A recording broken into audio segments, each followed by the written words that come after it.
proud of you. I tend to take my best pictures when you least expect it. Gimana ceritanya kalau lu lagi ngintipin orang lain dan merasa nggak diketahui, tapi ternyata orang yang lu intipin sebetulnya sudah lebih dulu ngintipin lu? Nah lo.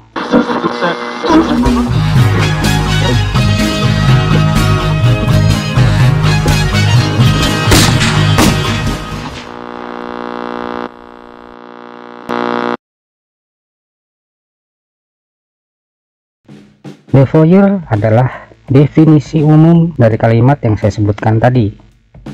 Ini adalah film jenis erotis thriller yang dibalut dengan intrik aneh, tampak seperti film sampah. Tapi tunggu, jika kamu tahu plot twistnya, kemungkinan kamu akan mengulanginya film ini dari awal.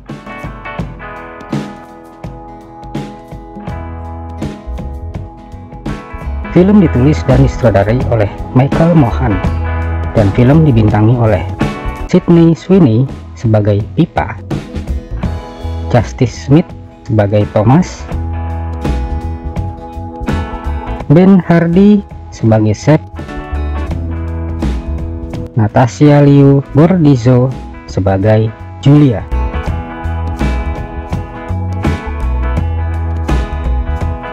The Voyeur mengisahkan tentang sepasang kekasih bernama Pippa dan Thomas yang baru saja pindah ke apartemen baru. Pada malam harinya, Pippa dan Thomas menyadari bahwa keduanya dapat melihat keadaan apartemen tetangga mereka di seberang jalan, terbuka lebar tanpa hordeng.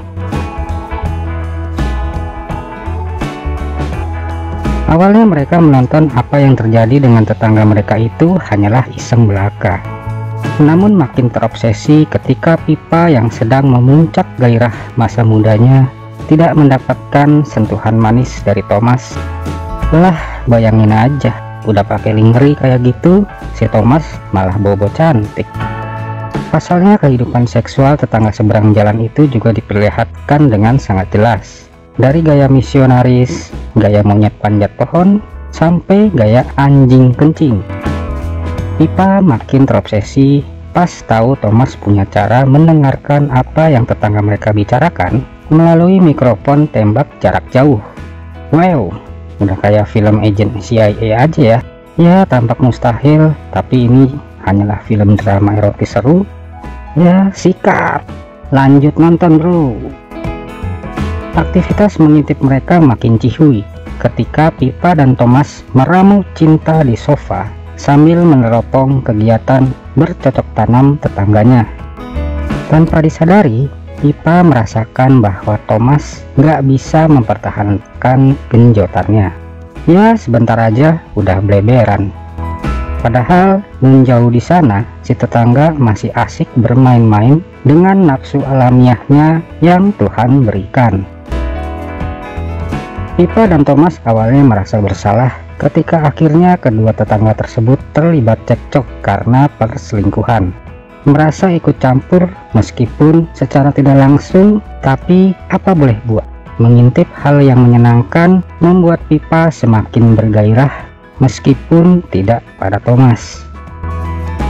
Ya, tetangga mereka bernama Julia dan Seb. Julia sih sepertinya bekerja sebagai penulis yang sering keluar kota, dan Seb sebagai seniman fotografi handal yang menjadikan apartemennya juga sebagai tempat tinggal sekaligus studio. Julia tampak seperti wanita baik-baik, tapi tidak dengan Seb yang playboy dan sering meniduri gadis-gadis yang difotonya. Beberapa adegan memperlihatkan hubungan kedua pasangan ini tidak harmonis. Dan di pertengahan film, jangan kau biarkan matamu beralih dengan mudahnya. Banyak plot menarik yang tidak kamu sadari. Suatu hari, Pippa yang bekerja di sebuah optik mata kedatangan Julia sebagai pelanggan. Mereka berdua tampak terlihat menjadi akrab satu sama lain. Yang tidak disadari oleh Pippa adalah ini justru awal dari bencana mematikan yang akan menimpa Pippa, terutama Thomas kekasihnya. Karena semakin hari Thomas semakin tidak nyaman dengan keadaan di mana Pippa sepertinya sudah mulai terlalu berlebihan. Lalu dia memutuskan untuk pergi meninggalkan Pippa. Dalam keputusasaan Pippa, entah gimana ceritanya, Dia akhirnya bertemu dengan Sep, berbincang-bincang, kemudian berakhir bercocok tanam di kediaman Sep. Malam itu Pipa akhirnya merasakan birahinya yang selama ini tersembunyi menjadi nyata. Pipa melepaskan seluruh pakaiannya dengan sukarela untuk difoto Sep. Dengan bentuk tubuh Pipa yang aduhai, pria normal mana yang tidak tertegun. Jakun naik turun, iman kuat, Imron gak nahan. Sikut, sikat. Tegang bersama, mereka pun bergelimang keringat dan dosa. Di atas sofa bludru, desahan nafas makin kencang. Sialnya Thomas datang ke apartemen Pipa, membawa sebuket bunga. Ya seperti akan CLBK. Mengetahui Pipa tidak ada, Thomas resah. Seperti biasa dia meminum minuman kesukaannya di kulkas. Namun karena rasanya gak enak, dia membuang semuanya ke kandang burung kosong, pemberian hadiah dari bosnya Pipa. Thomas mengambil teropong, iseng melihat tetangga. Dan ya, wadidaw, dia melihat dengan takjub bagaimana Pipa di atas Sep sedang bergoyang-goyang layaknya cacing kepanasan. Cemburu dan stres, Thomas gantung diri. Sesimpel itukah? Oh, tentu tidak. Mari kita lanjutkan nontonnya. Mengetahui Thomas dijemput paksa malaikat maut, Pipa menjadi semakin bersalah. Hari-harinya semakin rungsing. Sampai akhirnya Pipa mengetahui bahwa ternyata dia adalah korban sebenarnya dari kedua tetangga mereka. Tidak mau menjadi bodoh, Pipa pun membuat serangkaian pembalasan yang berakhir dramatis. Jika saya lanjutkan, plot twistnya adalah sebetulnya kedua pasangan tetangga tersebut dari awal memang yang lebih dulu ngintipin Pipa dan Thomas. Untuk apa?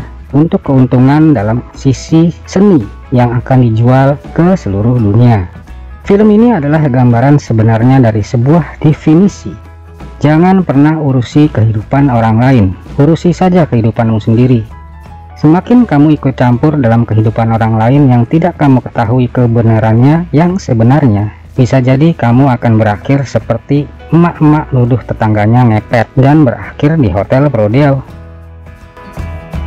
Urusi saja kehidupanmu sendiri, ngapain ngurusin kehidupan orang lain, apalagi kamu tidak mengenalnya. Saudara bukan, keluarga bukan, sohib juga bukan. Kasihan amat sih lo, kayak nggak punya kehidupan. Selamat menikmati, selamat menonton, sampai jumpa, salam film-film berkualitas. Adios.